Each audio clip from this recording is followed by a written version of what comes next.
Quiero comenzar con esto que ustedes han propuesto, que el equipo de ustedes ha propuesto, que es la sobreexposición a la virtualidad y cómo lograr reuniones exitosas. Y les digo la verdad, yo he trabajado con distintas cosas o temas sobre liderazgo, pero era la primera vez que se me planteaba, aunque ya estuve trabajando con el tema de la virtualidad, la sobreexposición. Para lo cual, bueno, tuve que, ante todo, buscar mucha información a través de paper, a través de PDFs, a través de libros, y me pareció muy interesante este ensayo que desarrollé para ustedes y espero que también les agrade como me agradó a mí. Antes de comenzar a hablar de sobreexposición, quiero, como toda gestaltista que soy, tirar un disparador que para mí es fundamental, que tiene que ver con el equilibrio.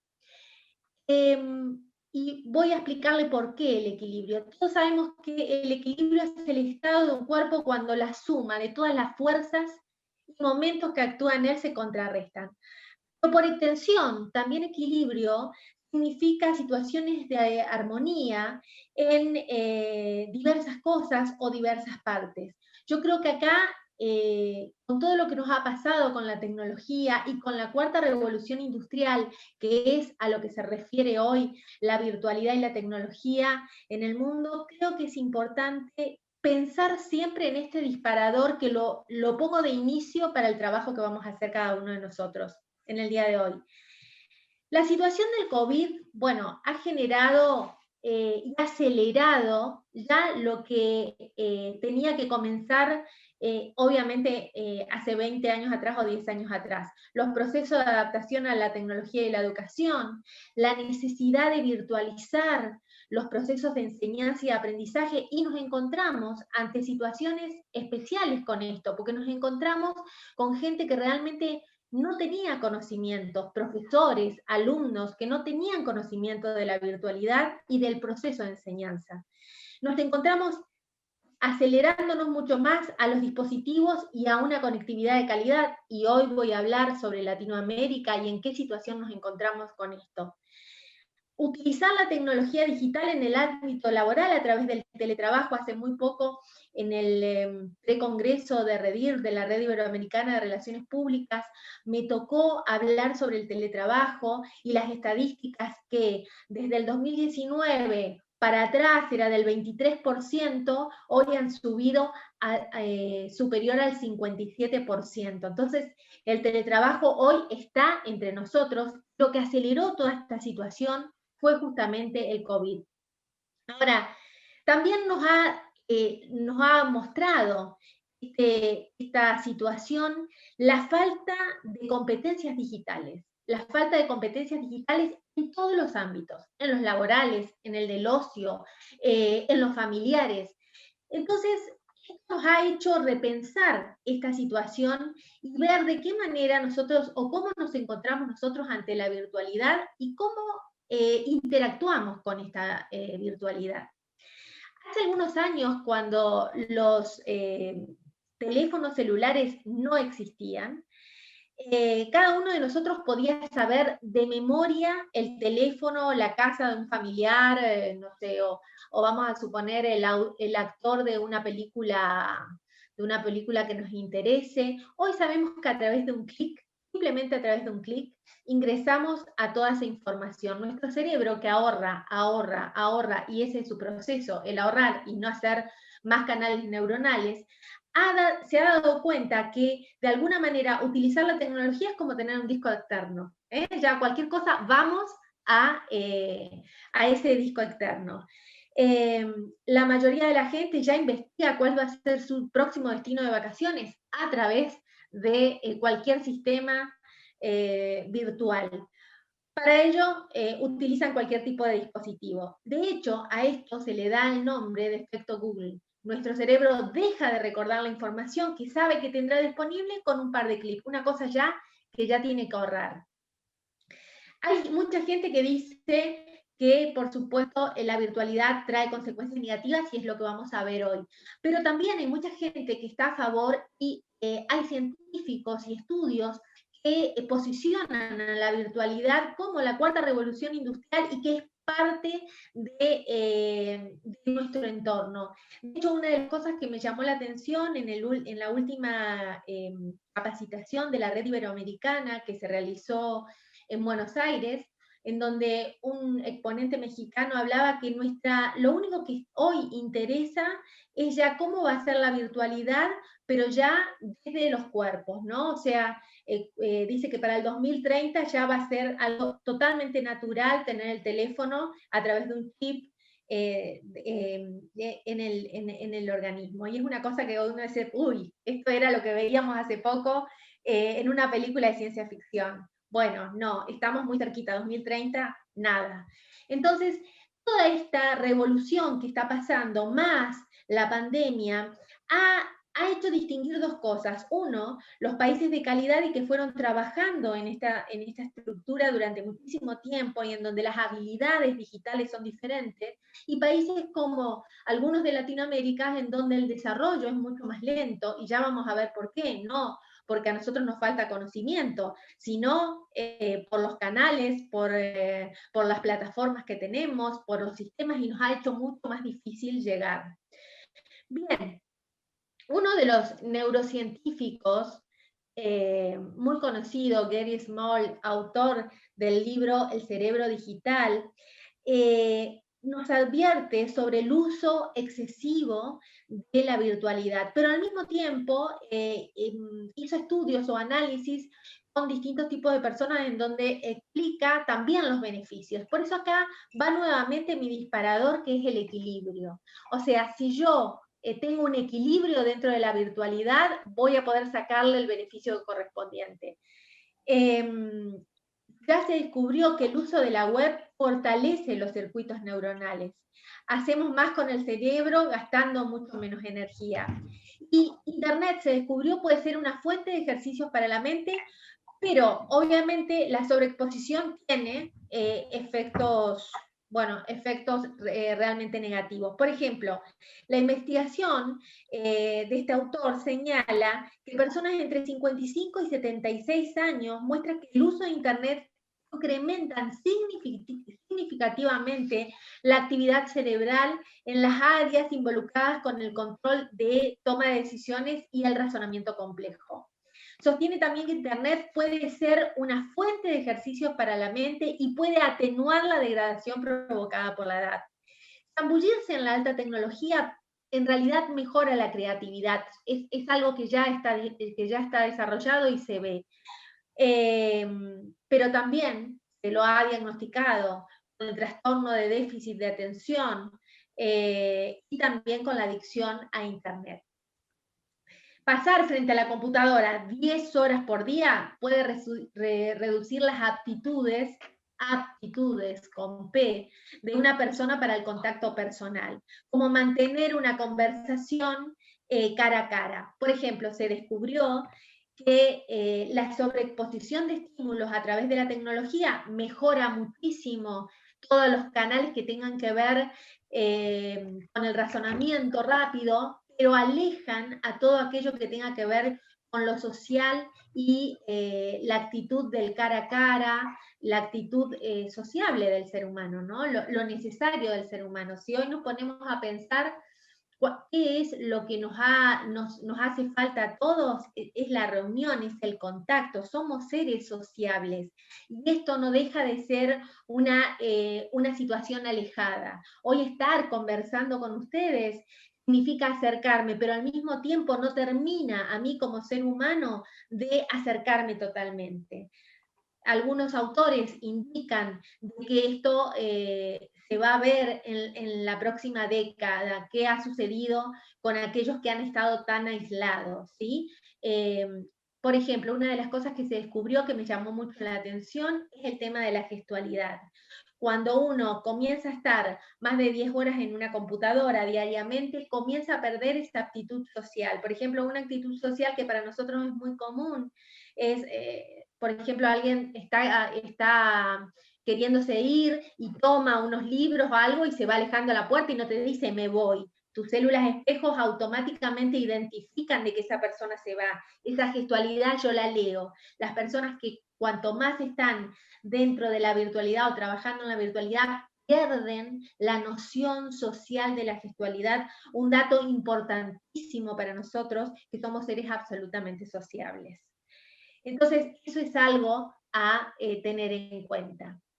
Y otra de las cosas que nos debe preocupar también es respecto a los contenidos de aprendizaje, ¿no? Internet no es una biblioteca, es un gran repositorio de datos, lleno de datos en el cual encuentro todo, encuentro desde artículos científicos muy buenos, pero también está ambientado y orquestado a situaciones políticas bien armadas.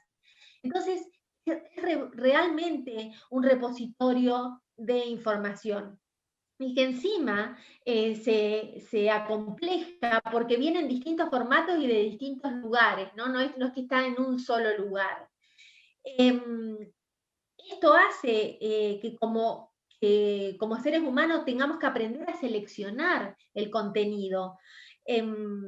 Y tal vez tenga cada vez más sentido preguntarnos cómo enseñar.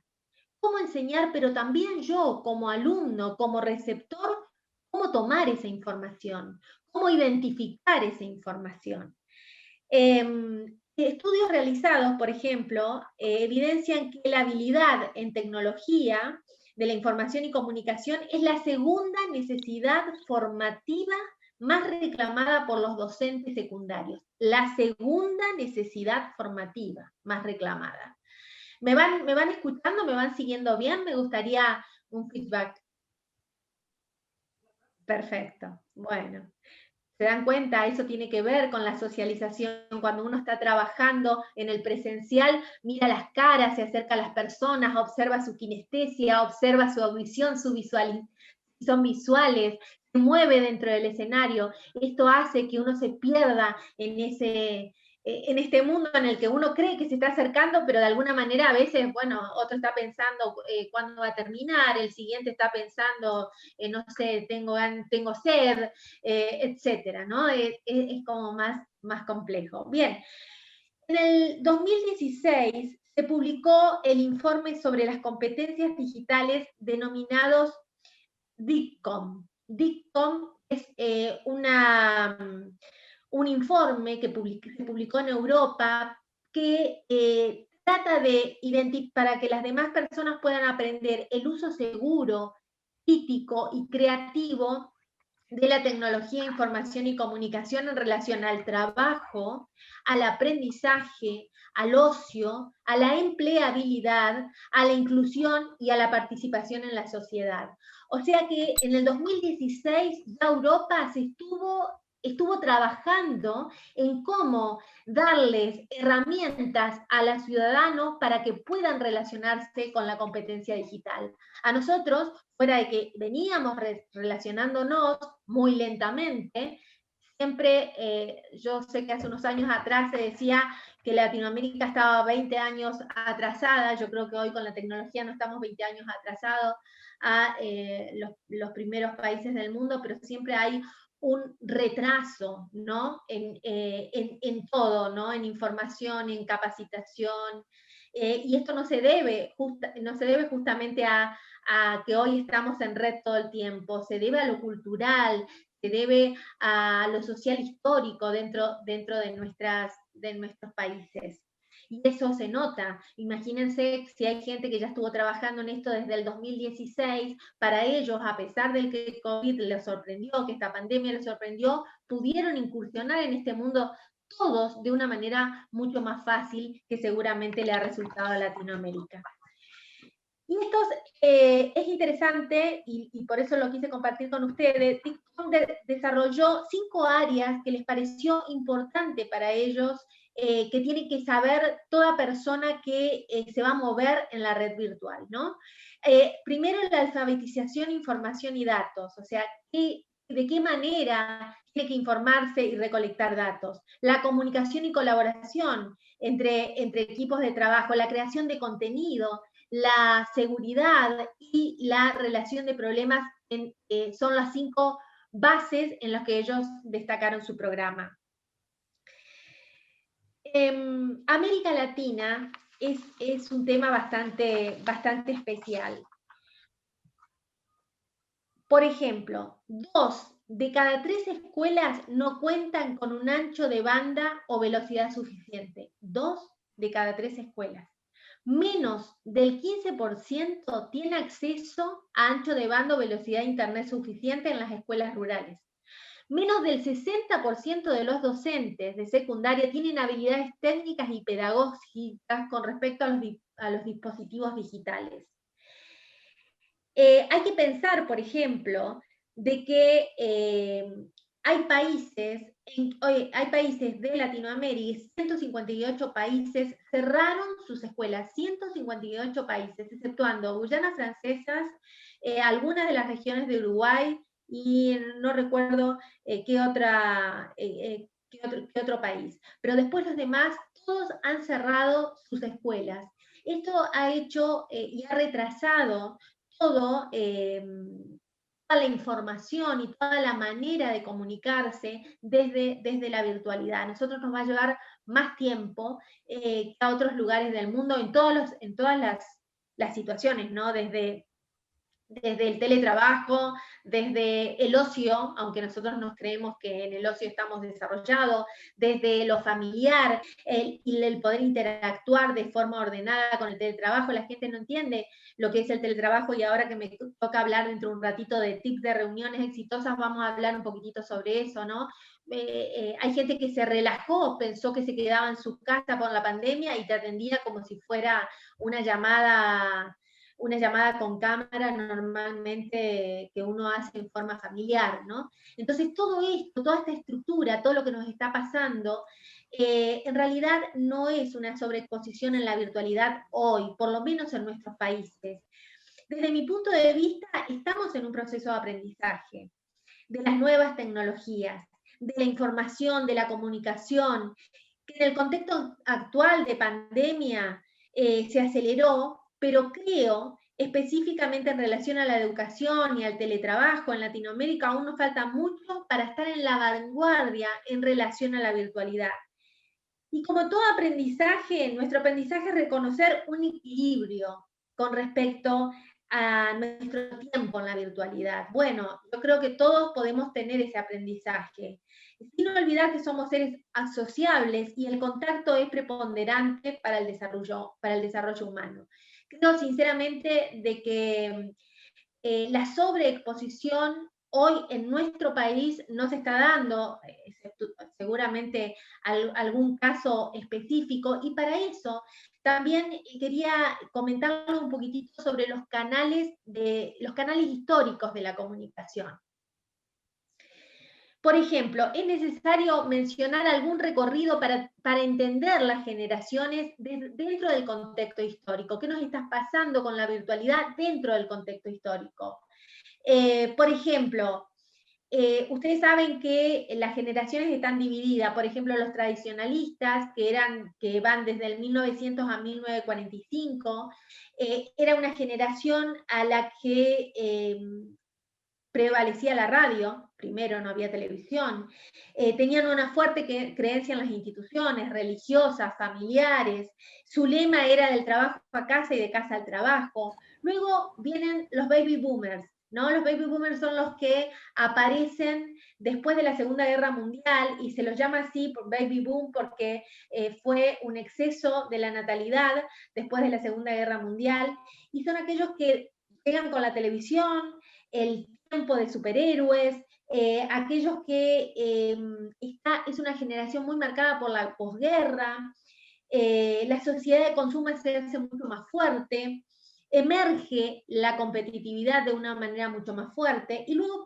aparece la generación X, que es la generación de 1964 a 1980.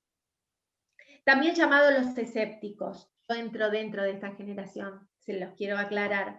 En la comunicación reina la televisión, el cable, aparecen los ordenadores y las instituciones tienen cada vez menos creyentes. La generación Y, que va desde 1981 y 1992, que se los llama hijo de los baby booms, crecen en el imperio de la hiperglobalización y de la virtualidad. Surge la web, también llamados los pragmáticos, y es donde aparecen en 1994 los famosos millennials. quieren vivir a su manera, con una marcada tendencia a tomar riesgo. Les voy a leer porque esto les va a ustedes. Son difíciles de manejar, se les acusa de creerse con derechos, narcisistas, egoístas, perezosos, quieren trabajar en un lugar con un propósito y generar impacto, interaccionan en redes sociales y celulares en forma permanente y son muy buenos para ponerle filtros a las cosas y mostrarle a la gente que la vida es asombrosa. Y así se deprimen también en su interior. Y luego está la generación Z, que es de 1992 en adelante, que está caracterizada por ser una generación consumista, pesimista, desconfían del gobierno, son impulsivos, tienen menos educación que la generación Y, ni hablar de este año perdido. Aplicaciones a la red en negocios, en profesionales de la salud, aplican muchísimo más la red que lo que aplicaba, por ejemplo, lo que aplica la generación Y. Bueno, yo creo que identificar esto en la comunicación es importante, pero en síntesis, y para cerrar esta primera partecita, lo más importante es entender que todo tiene que tener un equilibrio, y por eso fue mi disparador.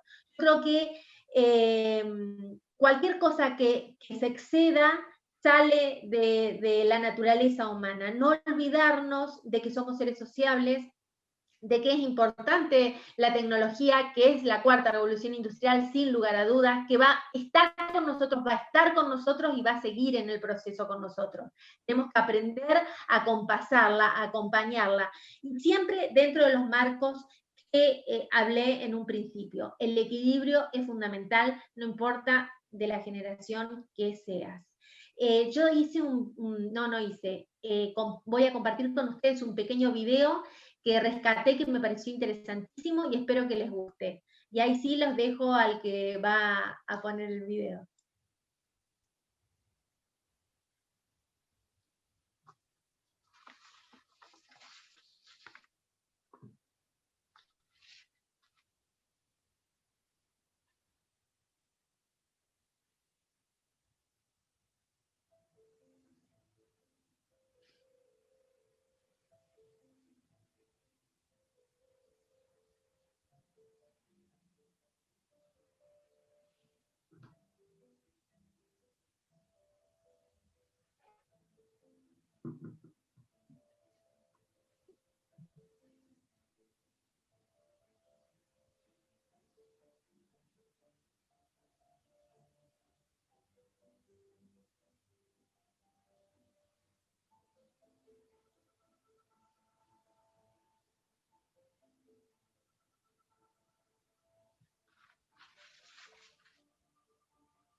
Bien. Ahora me gustaría a ver si puedo compartir mi trabajo. ¿Me están escuchando todos bien? Perfecto. Sí, se te escucha bien. Perfecto, a ver si puedo, ahí está, ahí. A ver si puedo seguir con la segunda parte. Bueno, espero que les haya gustado el video, ya vais a ver con las preguntas de ustedes, pero a mí me pareció muy interesante y creo que tenía que ver con un poco con la síntesis que hice de mi ensayo y de mi análisis. Bueno, vamos a hablar ahora de otro tema que también lo propusieron ustedes y que me pareció hiper interesante, más que soy maestra de ceremonia y protocolo, así que ya, en realidad es algo que ya lo estoy trabajando y que lo he dado en varias instituciones, que son tips para reuniones exitosas, o sea, de qué manera tener reuniones exitosas virtuales, por supuesto, en donde tengo que saber cómo preparar, qué habla el ceremonial, qué habla el protocolo, qué habla la etiqueta con respecto a esto. Bueno, según el protocolo y el ceremonial, el concepto de etiqueta es usado para referirse a aquellas normas que debemos respetar en ciertos lugares, en ciertos espacios, con determinada situación o gente, y que tiene que ver con nuestras costumbres y estilos. La etiqueta social deja en claro cómo hay que comportarse, cómo hay que vestirse, cómo hay que presentarse ante determinadas situaciones. Tener un conocimiento básico en el programa de manejo de videoconferencia es fundamental. Bueno, saber si lo voy a hacer por Skype, si lo voy a hacer por Teams, si lo voy a hacer por Zoom, las aplicaciones de WhatsApp, entre otras. Tengo que conocer el manejo del programa para tener una reunión exitosa, tanto para ser invitada como para también ser el presentador, obviamente, doblemente si voy a ser el presentador. Una cosa que por ahí la gente no sabe es las invitaciones. Las invitaciones deben ser enviadas con 3 días de anticipación y deben ser chequeadas. Tiene que haber una retroalimentación. La recibió, está ok. No es que yo mandé la invitación el sábado pasado, el viernes pasado. No. Uno cuando envía una invitación, esto es desde el ceremonial siempre, pero también se da en la virtualidad, es nuevamente rechequear. Siempre se rechequea. Eso es fundamental.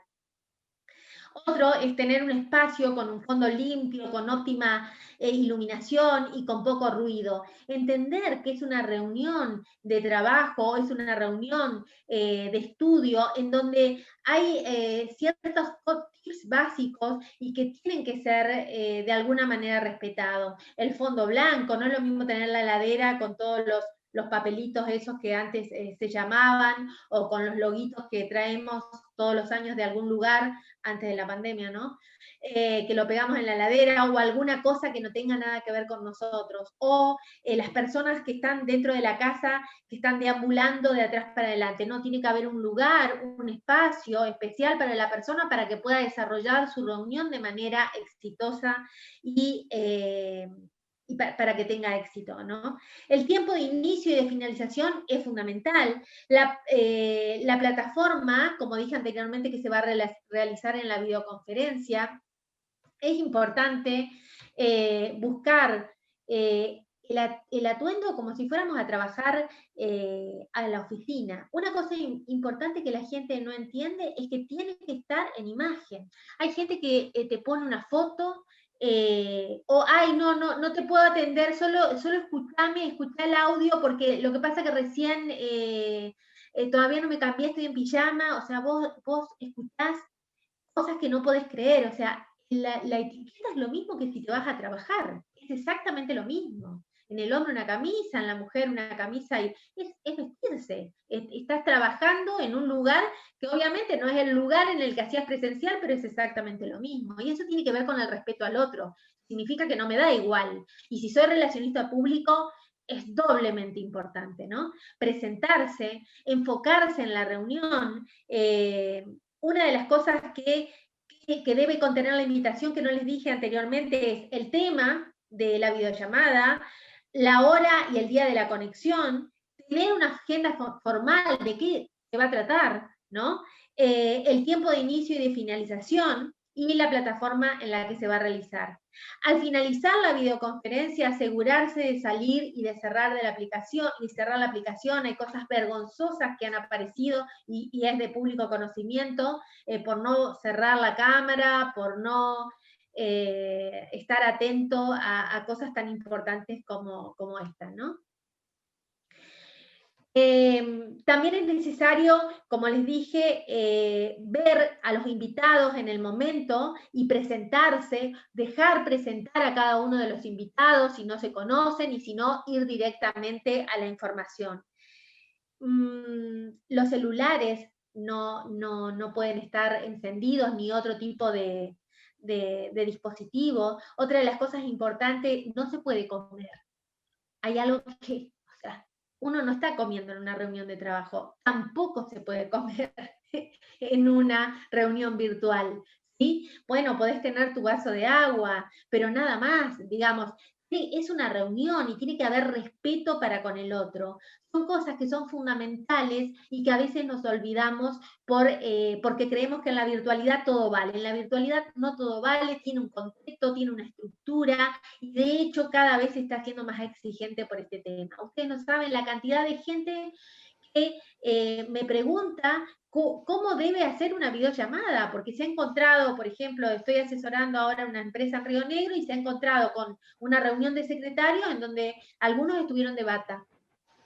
O sea, para que ustedes entiendan, se levantaron a las 9 de la mañana y estaban tomando café, mojando la media luna, me imagino, no tengo idea, digamos. Entonces, hay que entender que es una estructura, y sobre todo si somos relacionistas públicos, o sea, ese tipo de cosas no se nos tienen que salir de nuestra vista cotidiana. Vuelvo a decir, nuestro aprendizaje es reconocer un equilibrio con respecto a nuestro tiempo de la virtualidad, sin olvidar que somos seres sociables y el contacto es preponderante para el desarrollo humano. Yo creo que la tecnología cada vez va a ser mucho más fuerte y la virtualidad cada vez mucho más fuerte en el mundo, pero eso no debe obnubilarnos y dejar perder el proceso y el equilibrio que tiene el ser humano, que es en el del contacto y en donde es fundamental para el desarrollo del ser humano. Yo creo que con esta síntesis más o menos cierro cuál es mi idea de este ensayo. Espero que les haya gustado. Para mí fue un placer disfrutarlo con ustedes.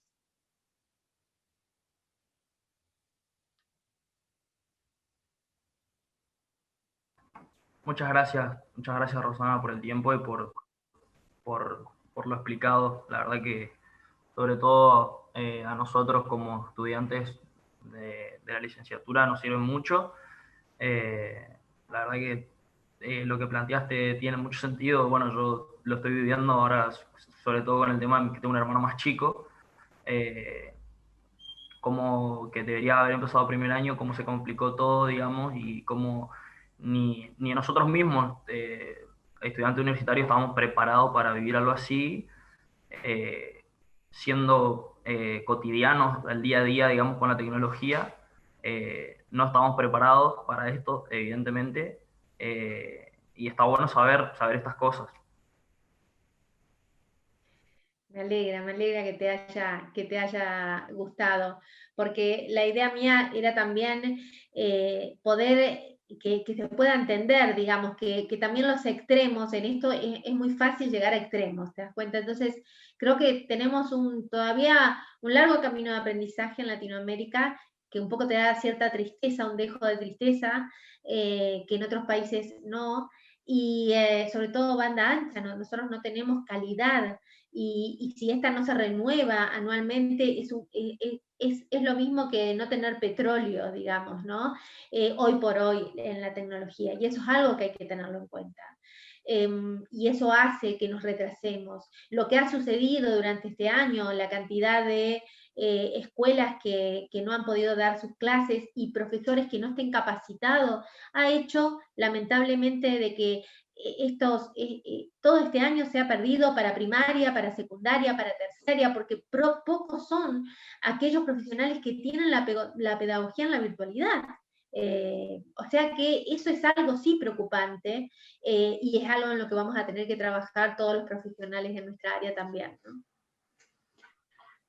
Permitime, Rosana, te hago un comentario al respecto. Desde el área docente te puedo asegurar que definitivamente la mayoría de los docentes no solo no tienen pedagogía para el aula, vamos a empezar por ahí, y menos todavía para la virtualidad. Aparte también creo que nos ha pasado a todos Bueno, yo tenía la posibilidad de dictar algo virtual antes, así que tal vez no me compliqué tanto, pero fue un poco también de golpe, ¿no? Porque a nosotros lo que nos pasó fue que la universidad de golpe nos dijo, bueno, en 2 semanas empiezan las clases virtuales, preparen todo. Preparen todo. Y vos estabas así como que no sabías qué hacer, porque volver a hacer todo de cero, o sea, y creo que nos pasa a todos, no solamente como docentes en la parte del aula, sino a todos los profesionales en cada una de las áreas en las que nos toca trabajar.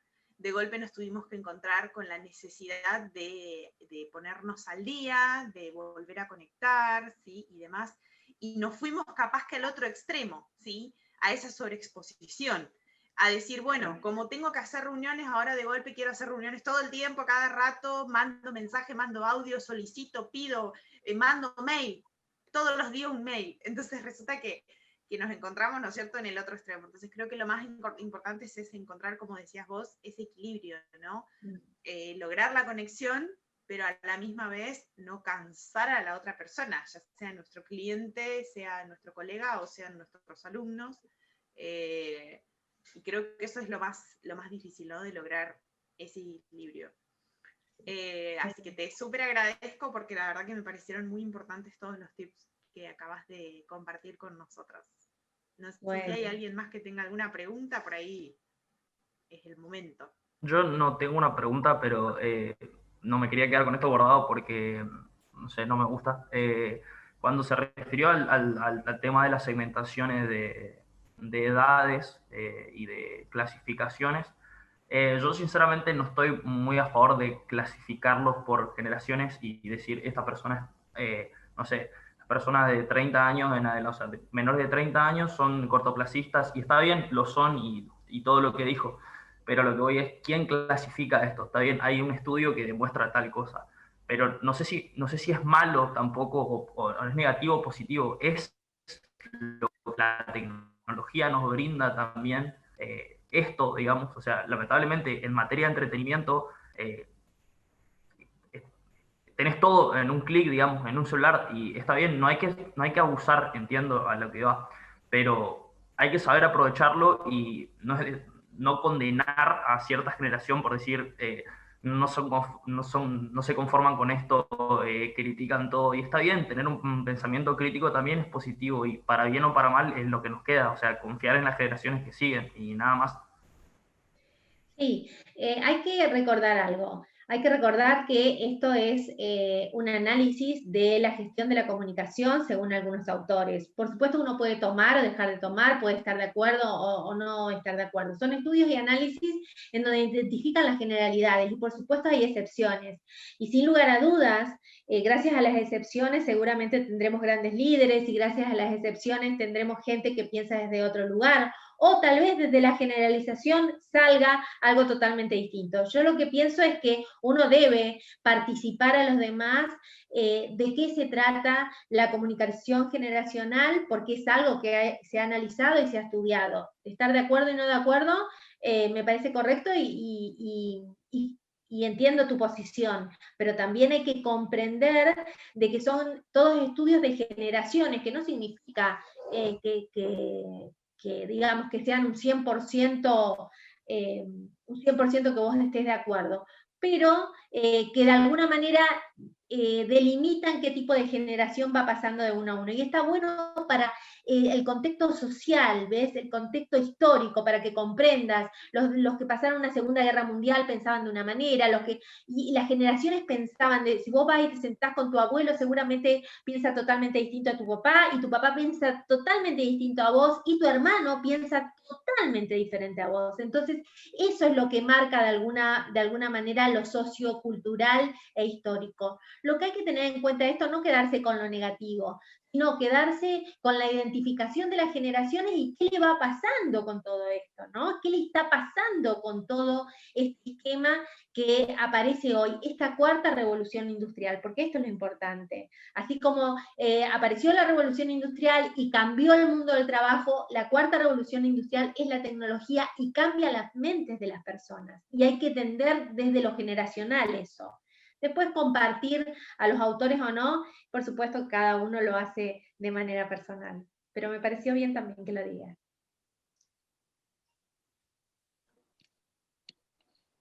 Yo tenía una consulta para hacer. Sí. Estuvimos hablando de esto de la sobreexposición a la virtualidad, que en cierto punto no nos queda otra, digamos, es lo que tenemos en este momento, y que así como tiene sus cosas malas o su impacto negativo, también nos brinda muchas herramientas, ¿no? Pero por ahí hablando desde el punto de vista de la comunicación, de que quizás varios de nosotros estamos trabajando con redes sociales de alguna empresa o contamos con algún emprendimiento o de alguno de nuestros invitados que también son emprendedores. ¿Qué consejos nos darías para atravesar este momento? ¿Cómo seguir adaptándonos a las redes sociales para también vender y dar a conocer al público lo que somos como empresa, como emprendimiento y demás? Bueno, yo creo lo fundamental es la actualización. O sea, yo creo que sobre todo el relacionista público es una persona que siempre tiene que estar actualizada. Y cuando hablo de actualizada es una persona que haga una capacitación una vez al año, nacional, internacional, haga capacitaciones de mejoramiento, ya sea para público interno o para público externo. Eso fuera de lo que hoy sucede con la tecnología, no hablando del relacionista público pura y exclusivamente. Con respecto a la tecnología, buscar el equilibrio, ¿no? Buscar el equilibrio para mostrarse de una manera que no sea exagerada, como recién decía Tania, que te llegan 10.000 mails, porque uno lo que hace es descartarlo en forma automática, ser mucho más creativo, ser mucho más personalizado. Si, por ejemplo, se envía todo por WhatsApp, empezar a enviarlo por otra línea que tal vez dejó de enviarse, buscar otras alternativas. Yo creo que la creatividad tiene que ser fundamental en el trabajo del relacionista público para mostrar su trabajo o para mostrar el empresario, para mostrar a sus clientes algo nuevo. Creo que la creatividad es lo fundamental en esto, porque hay muchas cosas hechas, pero también se van descartando muchas otras. Entonces, como también agobian con tanta información, bueno, ¿de qué manera lo puedo hacer al revés? ¿No? Yo creo que las lluvias de ideas, el trabajo en equipo, fortalecen a la creatividad de los equipos y ahí salen ideas nuevas para fortalecer la empresa o la institución. Las asesorías en relaciones públicas, ustedes sabrán que no es algo fácil dentro de nuestro país, porque siempre es como de alguna manera, bueno, se prefiere el recurso humano, o se prefiere tal cosa, o se prefiere la parte contable dentro de una organización. Entonces, muchas veces la gente no tiene mucho conocimiento de lo que son las relaciones públicas. Hay gente que vos le decís, soy relacionista público, y te dice, y es que vos sí que andás bien, vivís bien, porque vas de fiesta en fiesta, creen que son los RRPP, esos que uno tiene ganas de no sé, digamos, porque son ideas que quedan dentro de los conceptos de las organizaciones, de algunos lugares. Hoy por hoy, algunas organizaciones saben lo que es un relacionista público y la fortaleza y la importancia dentro de una imagen, y la importancia que tiene una imagen. Entonces yo creo que la creatividad es fundamental y también hacernos conocer de una manera óptima y eficiente. Y esto es fuera de las fronteras de la virtualidad. O sea, nosotros como relacionistas públicos debemos aprender a vendernos, entre comillas, de la mejor manera posible a los diferentes públicos y de una manera sobre todo creativa. Gracias. No, gracias a vos, Ana.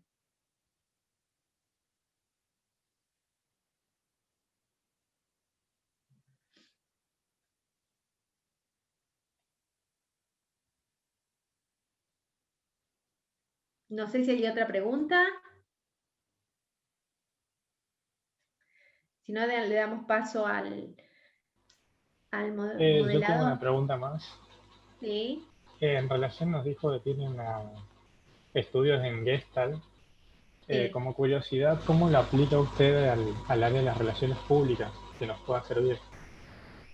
Bueno, en realidad yo primero hice un máster en programación, primero una consultoría, luego un máster en programación neurolingüística, y eso me cambió mi mirada en las asesorías al público interno. Yo me especializo en el área público interno y me había dado cuenta que en los últimos años las áreas de conflicto dentro de las organizaciones cada vez eran mayores, y la terapia gestáltica en el área empresarial es fundamental, porque trabajás con las áreas de conflicto dentro de la organización en el recurso humano específicamente, gerente, empleados, etcétera, y te da herramientas y posibilidades que te permiten analizar a la persona en el contexto total, no en el contexto laboral solamente, ¿no es cierto? En su contexto emocional, de qué manera, cuáles son sus ambiciones, cuáles son sus aspiraciones, entonces es mucho más fácil coordinar equipos de trabajo exitosos, y bueno, y ese es mi trabajo en estos últimos años, asesorar de manera eficiente, o por lo menos lo intento de que sea cada vez más eficiente en las distintas organizaciones para que estos puedan tener éxitos como grupos de trabajo. Trabajo en eso, en la formación de equipos. Genial, genial. Bueno. Chicos, ¿alguien más tiene una pregunta o vamos dando por finalizado la jornada? Yo tengo una pregunta más. Hola Rosana, buenas tardes. Hola, buenas tardes, ¿cómo estás, Juliana? Tengo una pregunta un poco más personal, ya que estuvimos hablando de esto de la creatividad. Creo que en este contexto de la sobreexposición y estar mucho tiempo encerrados en nuestras casas, es un poco difícil buscar esta inspiración para la creatividad. ¿Qué fue lo que fue lo que se inspiró en este tiempo de pandemia? Bueno, yo siempre busco alimentarme. Y cuando hablo de alimentarme no es de alimentarme de comer físicamente, pero sí de alimentarme de cosas que para mí son importantes.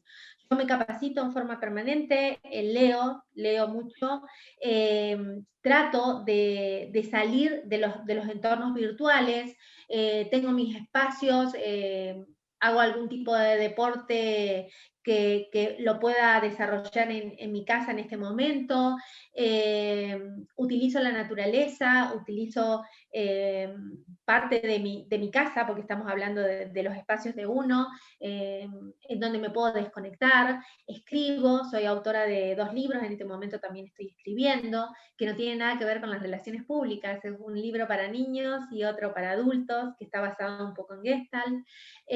Busco alimentarme desde esos lugares, ¿no? Desde de los lugares en donde uno se enriquece más con el contacto, por supuesto, todo lo que pueda ayudarte a crear en este contexto, que no es fácil y que obviamente yo no te estoy hablando que todo el tiempo te digas tengo que ser creativo, tengo que ser, pero sí buscar herramientas. Las herramientas están a nuestro alcance. Las herramientas están también en desconectarse muchas veces. Bueno, hoy es mi día para determinada cosa. No sé, este año yo me propuse aprender, tengo mis clases de canto por oratoria, porque como doy capacitaciones a funcionarios y a algunos jueces de la provincia, doy oratoria y el canto me ayuda en la respiración, lo hago a través de obviamente online en estos momentos, busco cosas que me alimenten, y las cosas que te alimentan tienen que ver con las cosas que te gustan, la creatividad se desarrolla a partir de ahí.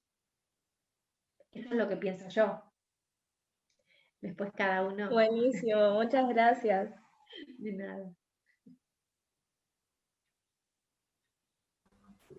Perfecto, ¿alguien más?